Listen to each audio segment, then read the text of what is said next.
오늘 우리에게 주신 하나님의 말씀 사무엘하 11장 1절부터 5절까지 말씀입니다. 구약성경 478쪽 사무엘하서 11장 1절부터 5절. 여러분 말씀 같이 찾아서 한 목소리로 같이 말씀을 읽겠습니다. 자, 시작. 그 해가 돌아와 왕들이 출전할 때가 되매 다윗이 요압과 그에게 있는 그의 부하들과 온 이스라엘 군대를 보내니 그들이 암몬 자손을 멸하고 랍바를 에워쌌고 다윗은 예루살렘에 그대로 있더라.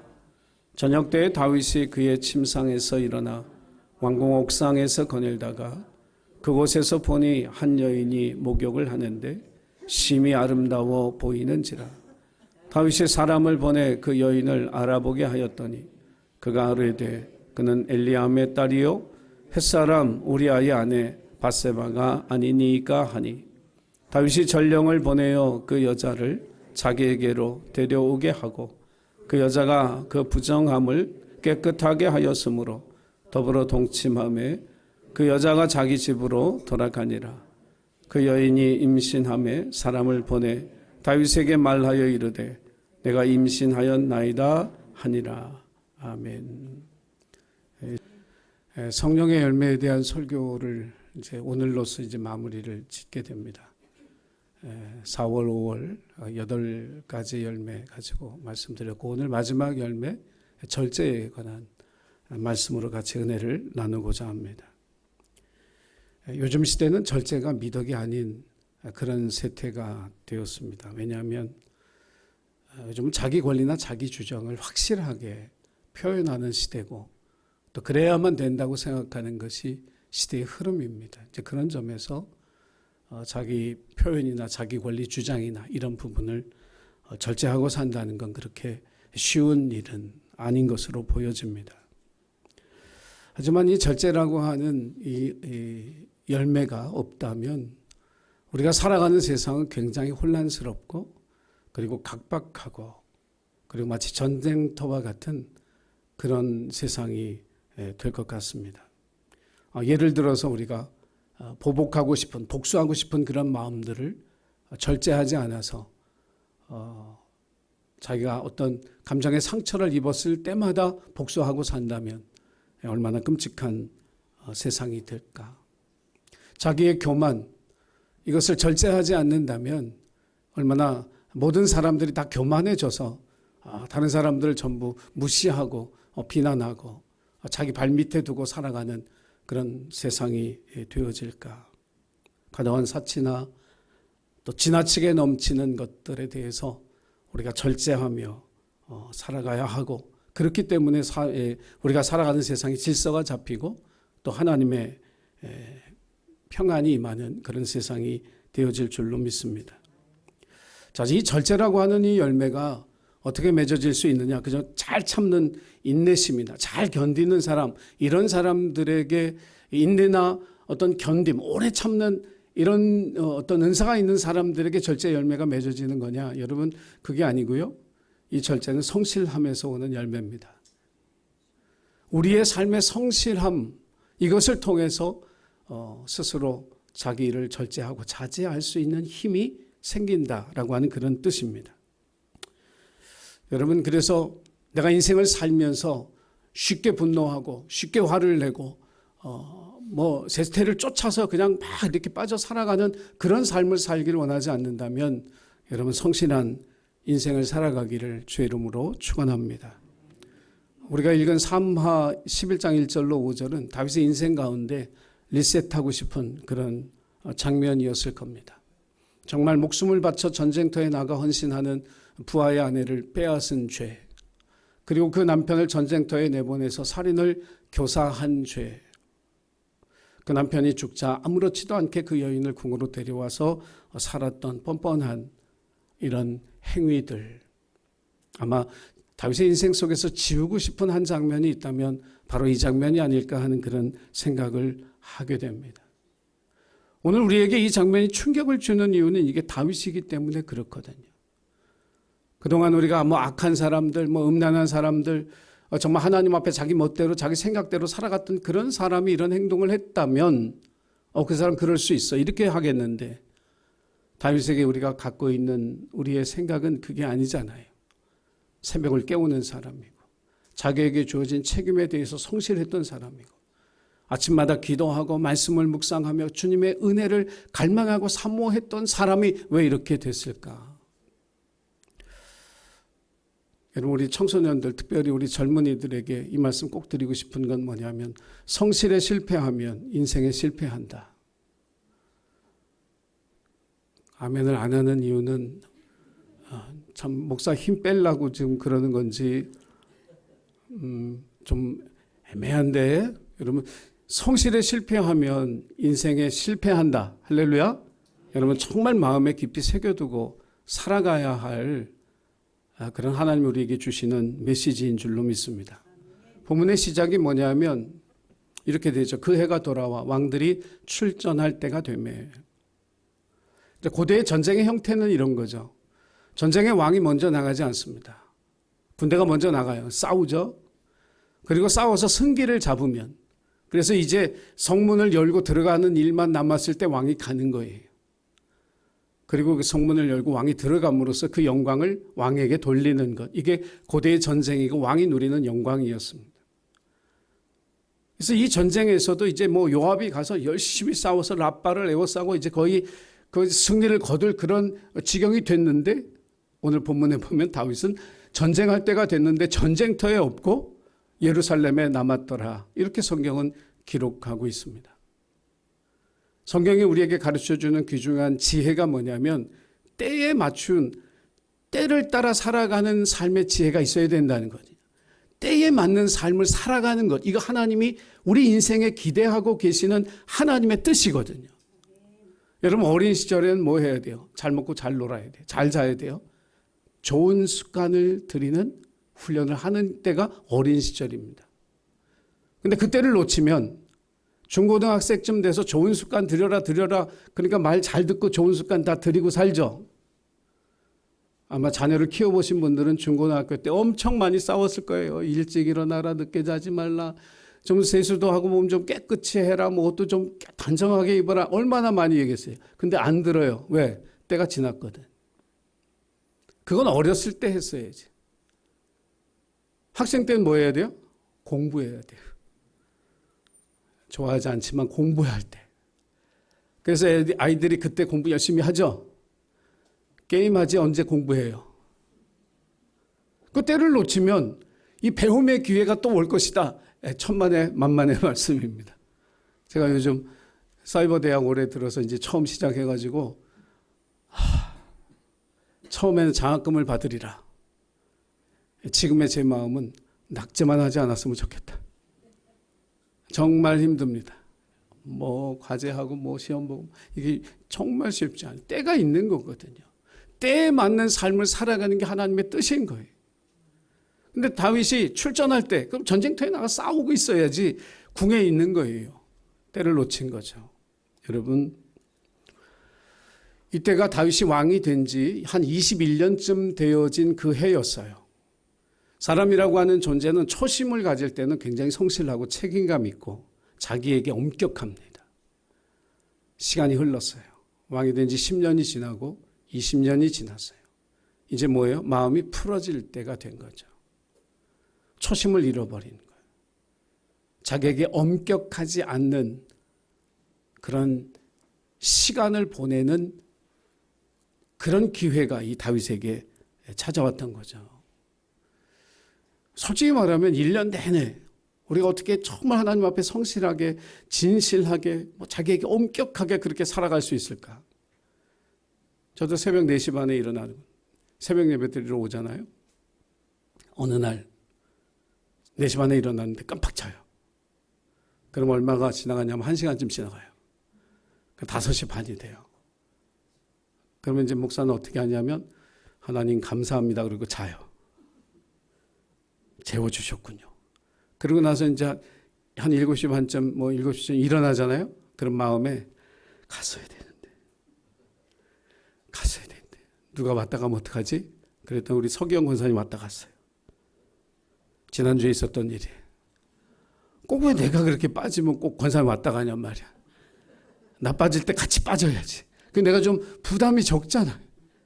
근데 그게 아니고 목사 한번 너 당해봐라. 그러시듯이 하나님이 꼭 누군가를 보내. 그래서 세상 없어도 새벽 예배는 늦어도 와야 돼요. 사람인데 뭐 그럴 수 있죠. 다윗이 그럴 수 있죠.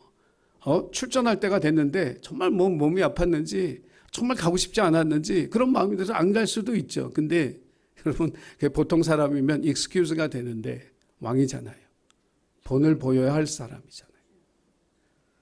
본을 보여야 할 사람이 본을 보일 자리에 없을 때 그 마귀가 딱 틈을 타는 바로 그 기회가 되는 겁니다. 본을 보여야 할 사람이 본을 보이지 않기 때문에 자기 자신에게도 이런 일이 일어났지만 이스라엘 공동체 전체가 그가 범한 이 범죄로 인해서 고통을 당하는 거예요.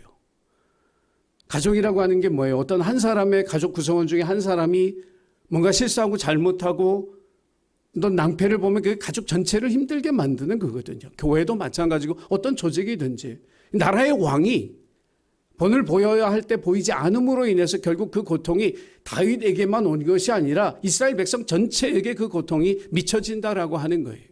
그래서 성실은 굉장히 중요한 거예요. 나에게만 중요한 것이 아니라 내가 속한 공동체 전체 유익을 위해서 성실함이 중요하다는 거예요. 그 독립운동가였던 도산 안창호 선생님, 일제의 나라를 뺏기고 이분이 생각하면서 이렇게 나라가 어려울 때일수록 배워야 되겠다 이런 생각이 들어서 정말 열심히 돈을 모아 이제 미국으로 유학을 가셨죠. 뭐 미국으로 가서 공부하면서도 뭐 누가 뭐 돈 대주는 것도 아니고 편안한 환경 뭐 이게 다 차려진 것이 아니라 거기서도 가가지고 노동하면서 일하면서 학비 벌어가면서 자기 생활비 벌어가면서 공부를 했단 말이에요. 어디서 알바를 했냐면 이분이 그 남캘리포니아의 그 오렌지 농장에 가서 오렌지 따는 걸 하셨다 그래요. 자, 오렌지 딸 때는요, 그냥 후두둑 따는 게 아니라 하나씩 따는 거예요. 그 캘리포니아의 햇빛이 얼마나 뜨거워요. 그 더운데 그냥 하나하나 이거 일일이 따는 게 굉장히 신경도 쓰이고 고된 그 노동의 그 강도에 비해서 임금은 적은 거예요. 그러니까 이 안창호 선생이 가서 보니까 다들 어떻게 일을 하냐면 누가 보고 있다. 그러면 열심히 하는 척하고 아무도 안 본다. 그럼 적당히 건성건성 하는 걸 이제 본 거예요. 안창호 선생님이 이러면 안 되겠다 싶어서 그 한인들을 모아서 이제 이야기를 한 거예요. 여러분, 우리가 여기서 오렌지 따면서 조국이 지금 일제에 침탈을 당하고 고통받는 수없이 많은 백성들이 있는데 우리 호구지책하자고 여기서 일하면서 노동하는 거 아니지 않느냐고. 우리가 여기서 이렇게 일하면서 나라를 도웁시다. 우리 조국의 독립을 위해서 우리도 같이 공헌하자고. 그 얘기를 한 거예요. 건성건성하지 맙시다. 우리 최선을 다합시다. 우리 열심히 노력을 하자고. 그래서 한 석 달이 지났는데 이 농장주가 이 안창호 선생을 부르더라는 거예요. 그러면서 하는 말이 당신이 오고 나서 당신이 일하는 이 한인들의 이 구역의 수확량이 엄청나게 많이 늘었다는 거예요. 게으르지 않게 성실하게 책임감 있게 일을 해줘서 너무 고맙다고. 당신들의 임금을 올려주고 그리고 더 많은 한인들을 채용을 하겠다고. 한 사람의 성실함이 공동체 전체에 유익을 주는 거예요. 사랑하는 예수님 가족 여러분, 다윗은 그날 성실하지 못했습니다. 그리고 성실하지 않았기 때문에 남의 아내를 빼앗는 그 남편을 살인교사하는 정말 있을 수 없는 그런 범죄가 일어나게 된 원인, 출전할 때에 출전하지 않은 그 한 가지, 이것을 여러분 마음에 새기고 기억하면서 인생의 때를 놓치지 않는, 그래서 절제의 열매를 맺고 살아가는 저와 여러분이 되기를 주 이름으로 부탁을 드립니다.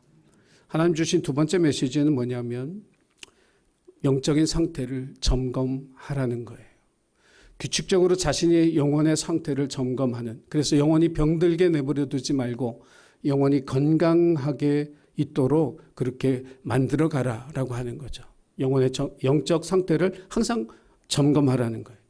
우리가 자동차를 안전하게 사용하기 위해서 정기적인 검사를 합니다. 6개월에 한 번 하든 1년에 한 번 하든, 그래서 이 자동차를 계속해서 운전해도 좋은지를 점검을 통해서 확인하고 그리고 자동차를 운행하는 거예요. 우리가 집안에서 쓰는 가전제품도 마찬가지죠.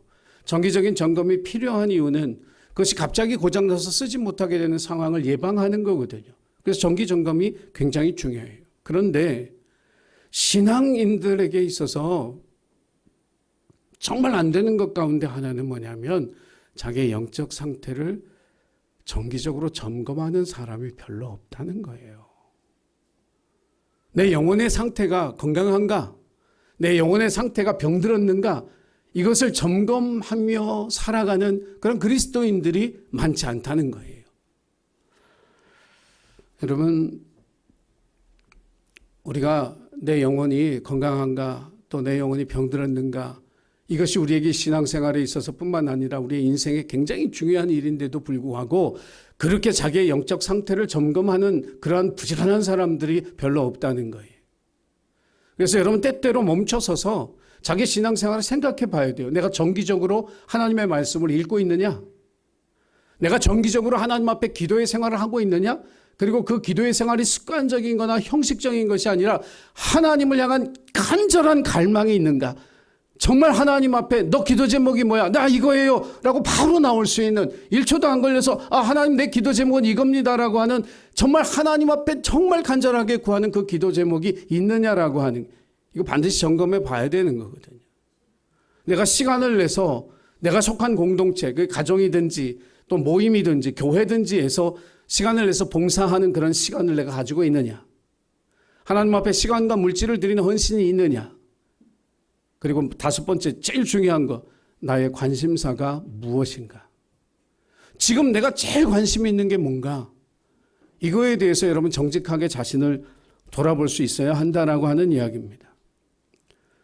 다윗의 영혼이 병들었던 거는 금방 오늘 이 본문 말씀 2절에 보면 다윗이 그의 침상에서 일어나 옥상에서 보는데 저기 다른 옥상에서 누군가 어떤 여인이 목욕을 하는데 그게 굉장히 아름다워 보였어요. 그래서 자기 부하를 불러서 야, 누군지 알아봐. 이렇게 해서 사람을 보냈단 말이에요. 이게 왕이 가질 만한 관심이에요? 한 나라의 왕이 이렇게 이런 데 관심을 가져도 되는 거예요? 다윗이 영적으로 건강했다면 하나님의 은혜를 생각하고 백성을 어떻게 지혜롭게 잘 다스릴까? 이걸 가지고 고민하고 기도하지 않았을까? 그런데 다윗의 영혼이 병들었기 때문에 세상적인 것, 자기 욕망을 채우는 그 일에 관심을 가졌다라고 하는 거예요.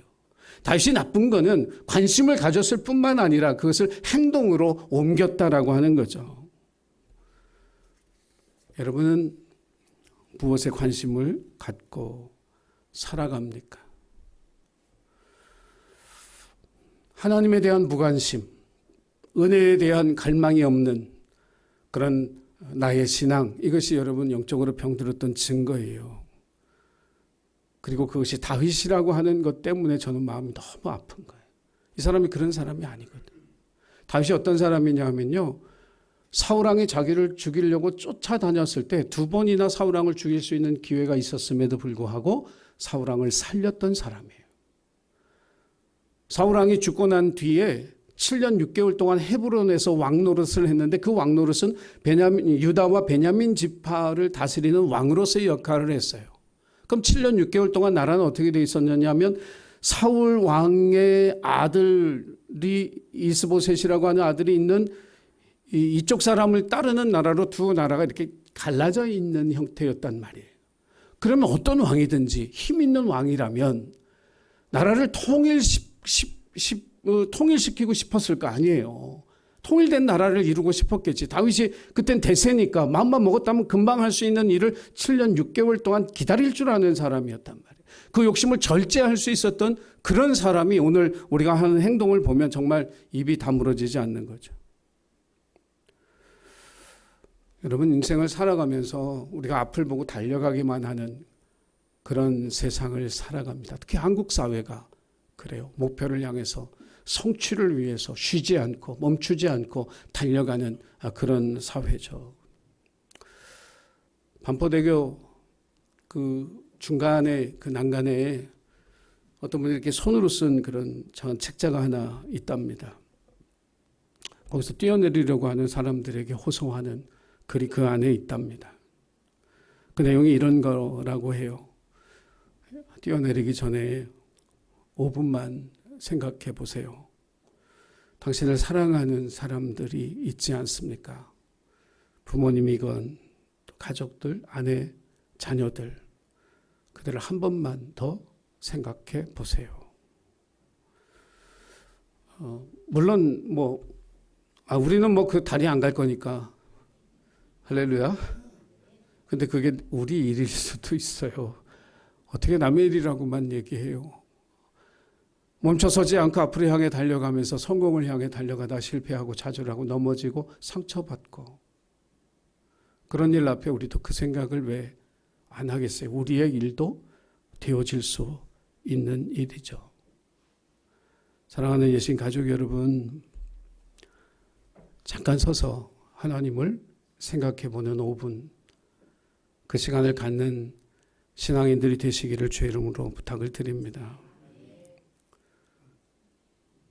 이제 다윗이 부하를 보내서 알아봤더니 햇사람 우리아의 아내입니다 보고하는 거예요. 우리아가 어떤 사람인지 다윗이 알아요. 충성스러운 사람이에요. 요압의 휘하에서 목숨을 걸고 전쟁하고 있는 군인이에요. 장교급에 해당하는 그런 사람이. 더구나 이 사람이 햇사람이야.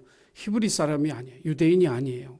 이방 사람인데도 이 나라를 사랑하고 다윗 왕을 섬기는 그런 아주 충신이 된 사람이에요.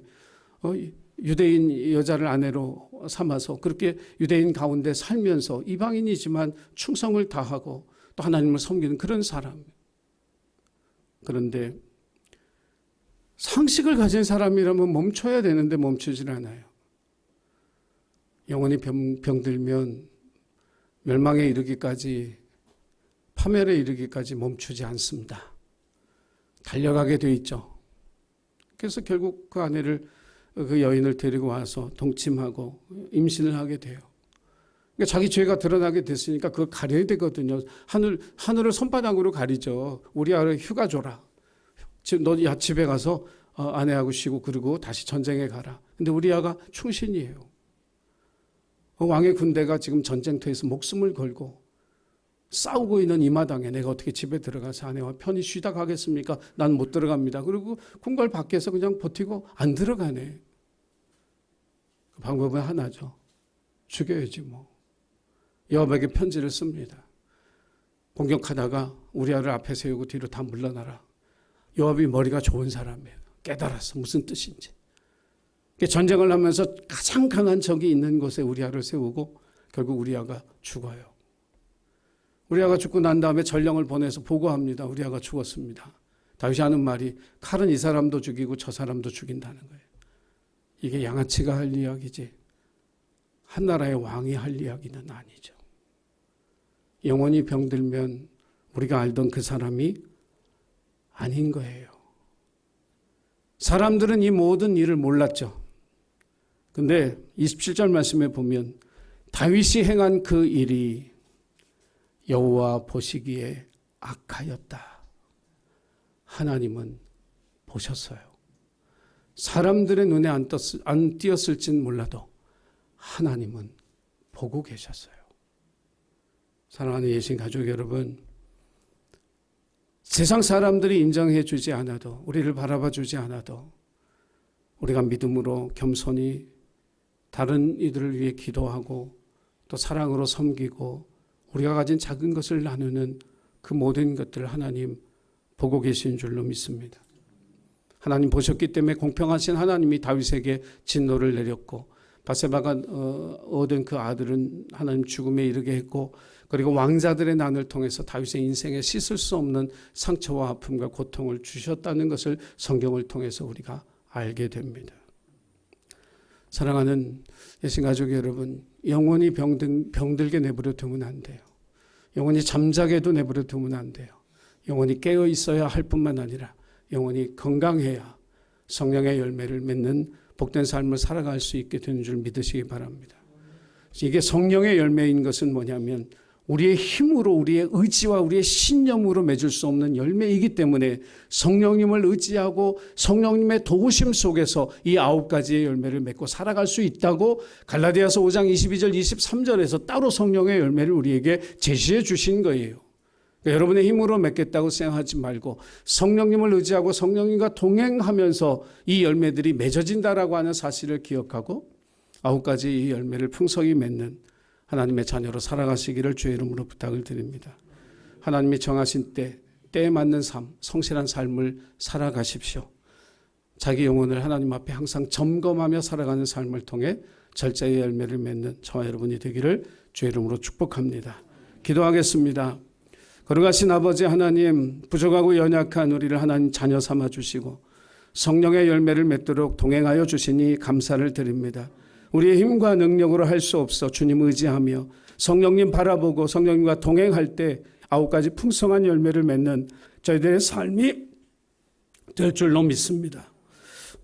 무엇보다 우리의 성실함이 멈춰지지 않도록 계속해서 성실한 삶을 살아갈 수 있도록 힘주시고 때때로 멈춰서서 우리의 영혼의 상태를 점검하는 지혜로운 신앙인이 되어서 절제의 풍성한 열매를 통해 하나님께 영광 돌려드리는 우리 모두가 되도록 함께하여 주옵소서. 감사드리며 예수님의 이름으로 기도하옵나이다. 아멘.